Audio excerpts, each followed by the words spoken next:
तो कंगना रनौत अक्सर अपने बयानों को लेकर सुर्खियों में रहती हैं। उनके बयान से खूब बवाल होता है और अब एक बार फिर देश की आज़ादी को लेकर उनके बयान ने राजनीतिक आग को सुलगा दिया है। देखिए कैसे कंगना के बयान पर सियासी बवाल खड़ा हो गया है।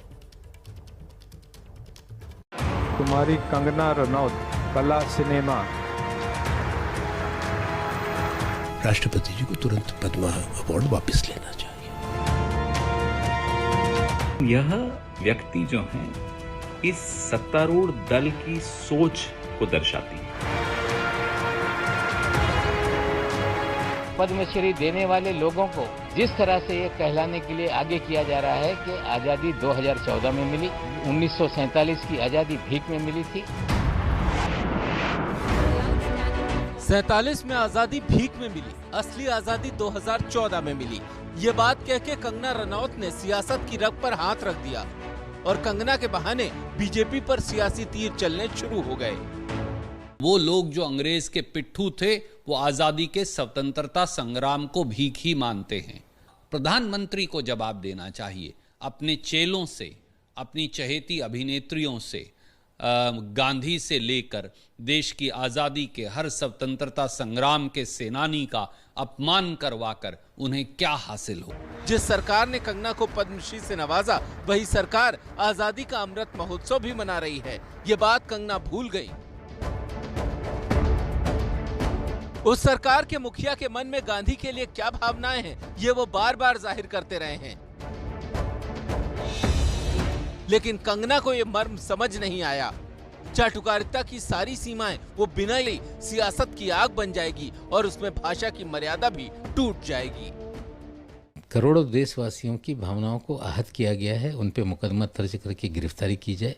और मुझे लगता है जो महिला मलाला क्रीम लेती रहती हैं, लगता है मलाला क्रीम का ओवरडोज हो गया, इस तरह से उलझुल बातें कर रही हैं। भारतीय जनता पार्टी की ये कोशिश है, लगातार ये प्रयास है कि देश के इतिहास को तोड़ ममोड़ कर पेश किया जाए, इतिहास को बदलने की बात का वो करते रहे। किसान आंदोलन के खिलाफ कंगना सोशल मीडिया में बहुत एक्टिव थी। अब बारी राकेश टिकैत की थी। तो ये जो शहीद हुए उस टाइम पे, उनका अपमान है। इस तरह के बयान नहीं देना चाहिए, इतिहास पढ़ देना चाहिए उनको। कंगना के बयान से बीजेपी विपक्ष के निशाने पर है और संघ परिवार दो फाड़।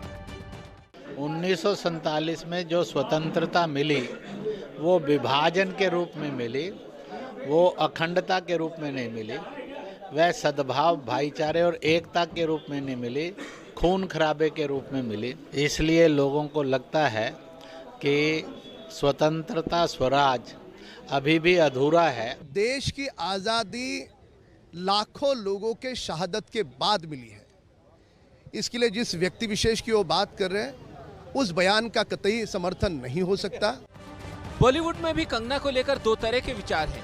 कुछ लोग उनके समर्थन में हैं, तो कुछ इसे महज पब्लिसिटी स्टंट बता रहे हैं। As an actress that is what she wants, because publicity मिलती है फोकट में, और नेक्स्ट फिल्म पे जब आती है तो सब देखना चाहते हैं ना।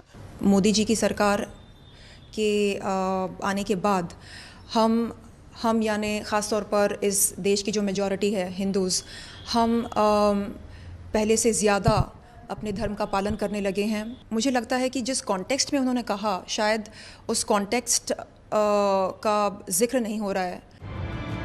बड़े बूढ़े कह गए हैं कि बोलने से पहले 100 बार सोचिए, क्योंकि जुबान से निकला शब्द वापस नहीं आता। लेकिन शायद कंगना दूसरे फॉर्मूले पर चल रही हैं। जहर उगलकर विवाद खड़ा करते रहो, क्योंकि बदनाम हुए तो क्या नाम ना होगा।